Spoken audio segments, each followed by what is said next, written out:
بسم اللہ الرحمن الرحیم۔ السلام علیکم ورحمۃ اللہ وبرکاتہ۔ کلاس پریپ 6 کے عزیز طلباء کرام، آج ہم ایک دفعہ پھر اقرا اردو کے ساتھ آپ سے ہم کلام ہیں۔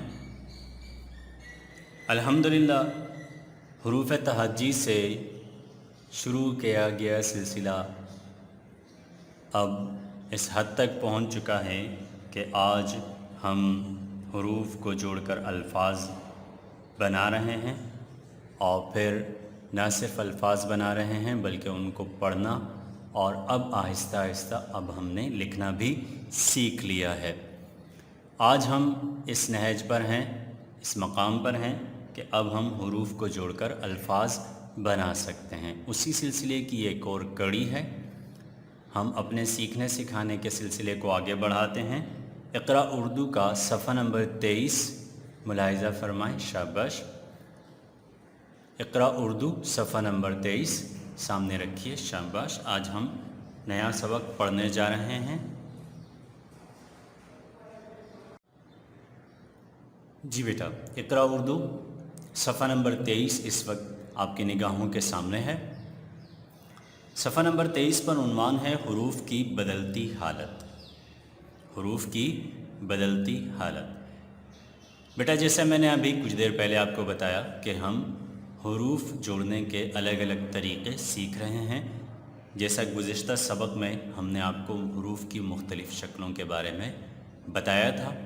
اب ہم مزید آگے بڑھ رہے ہیں، کچھ قواعد آپ کو بتا رہے ہیں۔ یہ قاعدے آپ یاد کر لیں گے اور سیکھ لیں گے۔ اگر آپ ان قاعدوں کے مطابق لکھنا سیکھ جائیں گے تو آپ کی تحریر، آپ کی لکھائی میں خوبصورتی آئے گی، نہ صرف بلکہ آپ کی لکھائی اردو قواعد کے مطابق بھی ہو جائے گی۔ دراصل اردو زبان میں ہر حرف کے لکھنے کے طریقے الگ ہیں اور اس کے لیے الگ الگ قاعدے مختص ہیں۔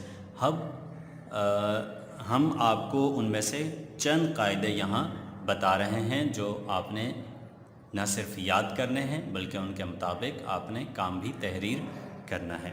سب سے پہلا قاعدہ ہے بیٹا آپ کے سامنے اس وقت، قاعدہ نمبر 1، جس کا عنوان اور ٹائٹل آپ کے سامنے ہے۔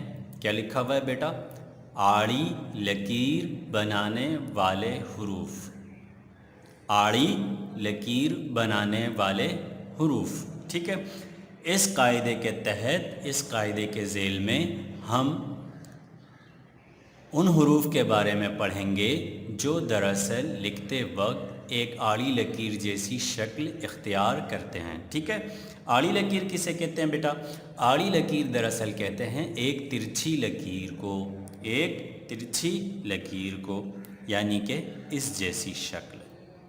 یہ دیکھ رہے ہیں آپ، یہ ایک سیدھی لکیر ہے اور یہ ایک ترچھی اور آڑی لکیر ہے۔ دیکھ رہے ہیں آپ بیٹا؟ میں تھوڑا اور واضح کر دوں، یوں دیکھ رہے ہیں بیٹا؟ جی، اس کو آڑی لکیر کہا جاتا ہے۔ اس قاعدے کے ذیل میں کون کون سے حروف ہیں، یعنی وہ کون سے حروف ہیں جن کے متعلق یہ قاعدہ ہم پڑھ رہے ہیں، وہ حروف میں آپ کو بتانے لگا ہوں۔ وہ ہیں بے کا خاندان۔ بے کے خاندان کے تحت آپ جانتے ہیں، میں نے آپ کو وضاحت کر دی تھی کہ حروف کے الگ الگ خاندان ہوتے ہیں۔ بے کا خاندان ہے جس میں بے سے لے کر فے تک کے تمام حروف ہیں۔ اسی طرح جیم کا خاندان ہے جس میں جیم، چے، ہے اور خے ہیں، ٹھیک ہے۔ تو تمام حروف کے الگ الگ میں نے آپ کو بتایا تھا کہ خاندان ہوتے ہیں، یعنی وہ ملتے جلتے حروف ہوتے ہیں، اس لیے ان کو الگ خاندان قرار دیا گیا ہے آپ کی آسانی کے لیے، ٹھیک ہے۔ تو یہاں دیکھیے بے کا خاندان، یعنی وہ حروف جو بے کے جیسے ہیں، یعنی بے، پے، تے، ٹے اور ثے، کل 5 حروف ہیں یہ۔ بے، آپ میرے ساتھ پڑھ لیجئے، بے، پے، تے، ٹے اور سے، یہ 5 حروف ہیں اور ان کے ساتھ نون اور یہ، کل 7 حروف ہیں۔ کتنے حروف ہوئے یہ؟ 7 حروف۔ یہ جو قاعدہ نمبر 1 ہے یہ دراصل انہی 7 حروف کے متعلق ہے، ٹھیک ہے۔ میں پھر بتا دوں، قاعدہ نمبر 1 جو ہے وہ دراصل 7 حروف کے متعلق ہے، بے، پے، تے، ٹے، ثے، نون اور یہ، ٹھیک ہے۔ یعنی یہ 7 حروف ہیں وہ اس قاعدے کے ذیل میں آتے ہیں، یہ قاعدہ انہی 7 حروف کے متعلق ہے، ٹھیک ہے۔ اب ہم قاعدے کی جانب بڑھتے ہیں کہ قاعدہ کیا ہے۔ دیکھیے یہاں میں پڑھ رہا ہوں، بے کا خاندان نون اور یہ، بے کا خاندان نون اور یہ کے بعد اگر لفظ میں جیم کے خاندان کا کوئی حرف یا میم اور ہے میں سے کوئی حرف آ جائے تو یہ حروف بجائے اپنی ابتدائی شکل اختیار کرنے کے ایک ترچھی ڈنڈی نما شکل بناتے ہیں، ٹھیک ہے۔ میں ایک دفعہ پھر پڑھ رہا ہوں تاکہ آپ پر خوب واضح ہو جائیں الفاظ۔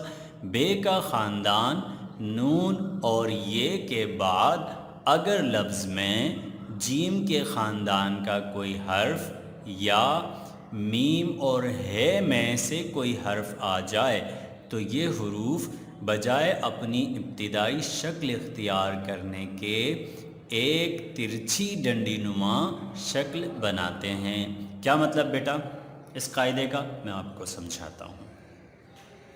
دراصل بے کے خاندان میں جو 5 حروف ہیں، بے، پے، تے، ٹے، ثے، ٹھیک ہے، 5 حروف ہوئے، نون اور یہ 7 حروف ہوئے۔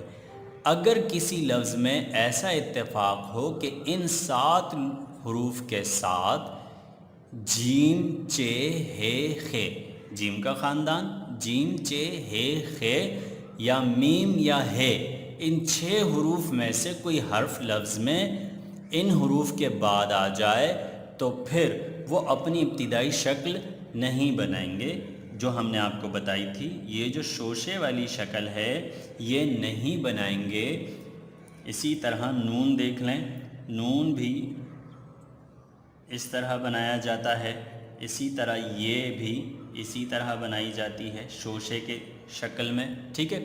تو یہ شکل نہیں بنائیں گے بلکہ آڑی شکل بنائیں گے۔ بے کی شکل یوں ہو جائے گی، نون کی شکل یوں آڑی بن کر اوپر نقطہ آ جائے گا، یہ کی شکل بھی ایسی ہی ہو جائے گی، ذرا ترچھی، ذرا لہراتی ہوئی، اور ٹھیک ہے، اور پھر اس کے نیچے 2 نقطے، ٹھیک ہے بیٹا۔ اب آپ سمجھ گئے ہیں۔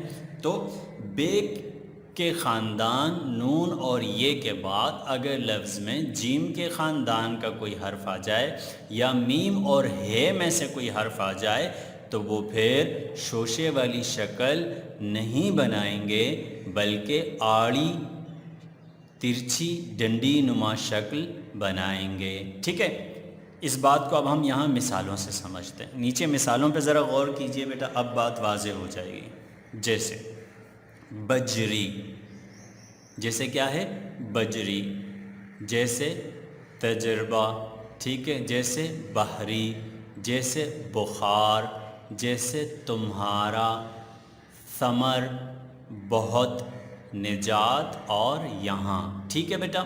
اب آپ دیکھیے ان تمام لفظوں میں جو قاعدہ آپ کو اوپر بتایا گیا ہے وہ قاعدہ پایا جا رہا ہے۔ آپ کو بتایا گیا کہ بے کے خاندان کے بعد اگر جیم کے خاندان کا کوئی حرف یا میم اور ہے میں سے کوئی حرف آ جائے تو وہ ڈنڈی نما ترچھی شکل بنائیں گے، ٹھیک ہے۔ اب دیکھیے بے کے خاندان میں سے پہلا حرف ہے بے، اور اس کے بعد کیا پایا جا رہا ہے؟ جیم کے خاندان کا پہلا حرف یعنی کہ جیم، ٹھیک ہے۔ تو کیا کیا گیا؟ بجری میں بے کی شکل آڑی بنا دی گئی۔ دیکھ رہے ہیں بیٹا؟ سمجھ گئے آپ؟ اسی طرح دیکھیے تے بھی بے کے خاندان کا حرف ہے، بے کے بعد پے اور پے کے بعد تے۔ اب تے کے بعد کیا رہا ہے؟ یہاں بھی جیم آ رہا ہے، ٹھیک ہے، لہٰذا تے کی شکل بھی آڑی بنا دی گئی ہے۔ تمہارا، یہاں بھی تے ہے لیکن تے کے بعد جیم نہیں آ رہا بلکہ کیا آ رہا ہے؟ میم آ رہا ہے، لہٰذا یہاں بھی تے کی شکل ترچھی بنا دی گئی ہے۔ اسی طرح یہاں دیکھیے نون نظر آ رہا ہے آپ کو، ہم نے پڑھا بے کا خاندان نون اور یہ، اب نون کے بعد کیا پائی جا رہی؟ نون کے بعد جیم پایا جا رہا ہے، تو ہم نے کیا کیا؟ نون کا شوشہ نہیں بنایا، اس طرح کی شکل نہیں بنائی بلکہ آڑی شکل بنا دی، ٹھیک ہے۔ آپ ان مثالوں کو ذرا ایک دفعہ پھر غور سے دیکھ لیجئے۔ اچھا، عام طور پر جو غلط لکھا جاتا ہے وہ بھی میں آپ کے سامنے تحریر کر دیتا ہوں کہ غلط شکل کیسی ہوتی ہے۔ غلط شکل یوں ہوتی ہے، اگر بجری کو بغیر قاعدے کے لکھا جائے تو اس کی شکل یوں ہوگی۔ دیکھ رہے ہیں آپ بیٹا بے کا شوشہ کس طرح بنایا گیا ہے؟ اسی طرح آپ دیکھیے، میں لکھ کے دیتا ہوں آپ کو، ثمر، ثمر نظر آ رہا ہے آپ کو، یہاں بے کے خاندان کے بعد میم آ رہا ہے۔ اگر میں اس کی ابتدائی شکل یعنی شوشہ بناؤں گا تو پھر اس طرح لکھا جائے گا، جو کہ غلط ہوگا۔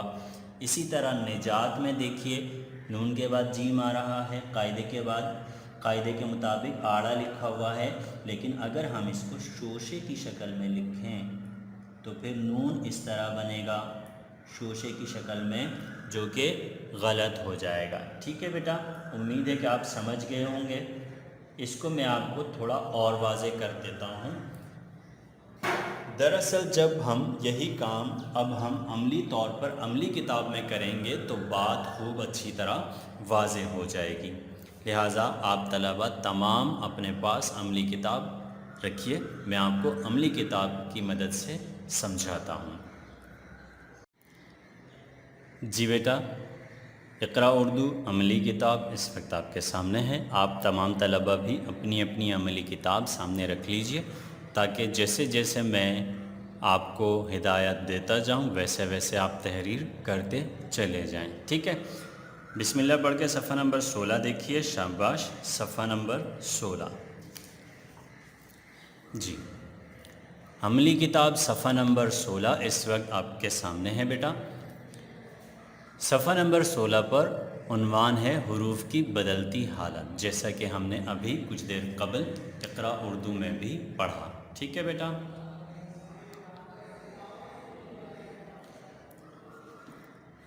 سوال نمبر 1 دیکھیے۔ قاعدہ نمبر 1 کے مطابق مندرجہ ذیل حروف کو جوڑ کر لفظ بنائیے۔ قاعدہ نمبر 1 کے مطابق مندرجہ ذیل حروف کو جوڑ کر لفظ بنائیے۔ اب قاعدہ نمبر 1 ہم نے کچھ دیر پہلے کیا پڑھا ہے بیٹا؟ جی، ہم نے پڑھا کہ بے، پے، تے، ٹے، فے کے بعد نون اور یہ کے بعد اگر لفظ میں جیم، چے، ہے، خے، میم یا ہے میں سے کوئی حرف آ جائے تو پھر اس کی شوشے والی شکل نہیں بنے گی، بلکہ اس کی ترچھی اور آڑی لکیر جیسی شکل بنائی جائے گی۔ ٹھیک ہے، تو دیکھیے اب یہاں پہلے ہم حروف کو جوڑتے ہیں۔ سب سے پہلا لفظ دیکھیے، یہاں آپ کو پہلی لائن میں نظر آ رہا ہے کیا لفظ دیا گیا ہے؟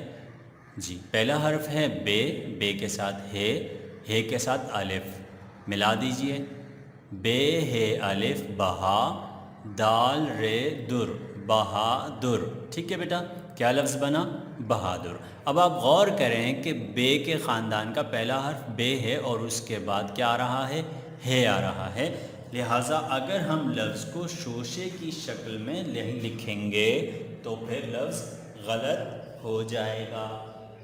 ٹھیک ہے بیٹا، اگر ہم اس کو شوشے والی شکل میں تحریر کرتے ہیں، لکھتے ہیں تو لفظ غلط ہو جائے گا، جیسے کہ یہاں میں لکھ رہا ہوں۔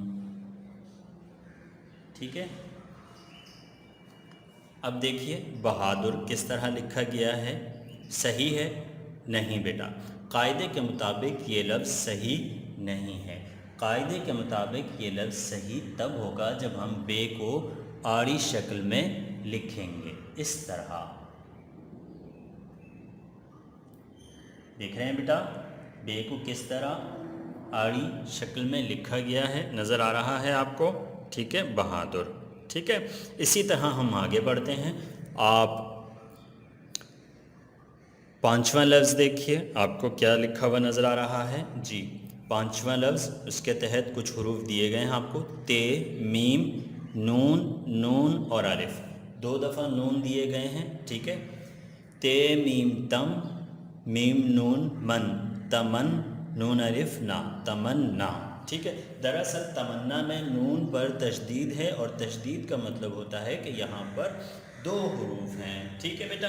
تو تمنا میں دیکھیے، تمنا میں بھی قاعدہ درست آ رہا ہے۔ کس طرح؟ ہم نے پڑھا کہ بے کے خاندان کے بعد جیم کے خاندان کا کوئی حرف یا پھر میم اور ہے میں سے کوئی حرف آ جائے تو آڑی لکیر بنے گی۔ اب دیکھیے بے کے خاندان کا پہلا حرف ہے تے اور اس کے بعد کیا آ رہا ہے؟ میم، ٹھیک ہے۔ تو لہٰذا یہاں پر بھی تے کی شکل شوشے والی نہیں بنے گی بلکہ آڑی شکل بنے گی۔ دیکھ رہے ہیں یہاں؟ دیکھ رہے ہیں میں نے کس طرح تے کو آڑی شکل میں لکھا ہے، ٹھیک ہے۔ تمنا، آپ چاہیں تو نون پر تشدید کا اضافہ بھی کر سکتے ہیں، ٹھیک ہے، اس طرح، ٹھیک ہے۔ اب ہم ایک کام کرتے ہیں، ہم لکھتے ہیں یہاں پر نواں لفظ، دیکھیے صفحہ نمبر 16 پر، جی نمبر 9 دیکھیے، شاباش۔ بے خے تے، بخت، کیا ہے لفظ؟ بخت، ٹھیک ہے۔ اب یہ لفظ کیسے لکھنا ہے؟ یہ بھی بے حد آسان ہے، بس ہم نے بے کو آڑی شکل میں لکھنا ہے۔ دیکھ رہے ہیں اس طرح آڑی شکل میں، اور پھر اس کے بعد خے اور پھر تے، اور چونکہ اس لفظ میں کوئی بھی گول حرف نہیں ہے لہٰذا ہم اس کو اوپر والی لکیر پر لکھیں گے، یعنی پہلی لکیر پر لکھیں گے، ٹھیک ہے۔ اب ہم دیکھتے ہیں اس کے بعد والے لفظ کو، اس کے بعد والے لفظ کو دیکھیے، یہ خے نون اور یہ، ٹھیک ہے، یہ خے نون اور یہ، یخنی، کیا لفظ بنا بیٹا؟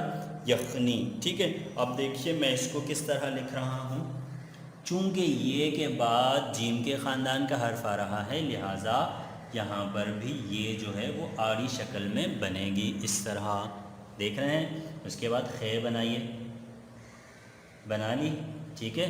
اب نون اور یہ کو لکھیے،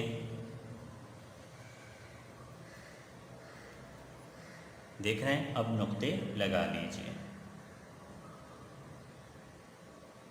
یہ ہے یخ نون یہ نی۔ اچھا آپ نے غور کیا کہ بخت کو میں نے پہلی لائن پر لکھا اور یخنی کو دوسری لائن پر لکھا؟ دراصل دوسری لائن پر لکھنے کی وجہ یہی ہے جو میں نے آپ کو ابھی بتائی کہ وہ حروف جن کے اندر گولائی ہے ان کو دوسری لائن پر لکھا جاتا ہے، اس لیے میں نے یہاں ان کو دوسری لائن پر لکھا۔ آپ سمجھ گئے بیٹا؟ تو آپ آج کا کام سن لیجئے۔ آج آپ نے قاعدہ نمبر 1 یاد کرنا ہے اور صفحہ نمبر 16 اسی طرز پر آپ نے حروف کو جوڑ کر لکھنا ہے قاعدے کے مطابق، ٹھیک ہے۔ قاعدے کے مطابق آپ نے تمام حروف کو جوڑنا ہے اور جوڑ کر الفاظ کی شکل میں لکھنا ہے۔ اس طرح آپ کا عملی کتاب کا صفحہ نمبر 16 مکمل ہوگا، ٹھیک ہے بیٹا۔ انشاءاللہ جلد آپ سے ملیں گے، اپنی دعاؤں میں یاد رکھیے گا۔ السلام علیکم ورحمۃ اللہ وبرکاتہ۔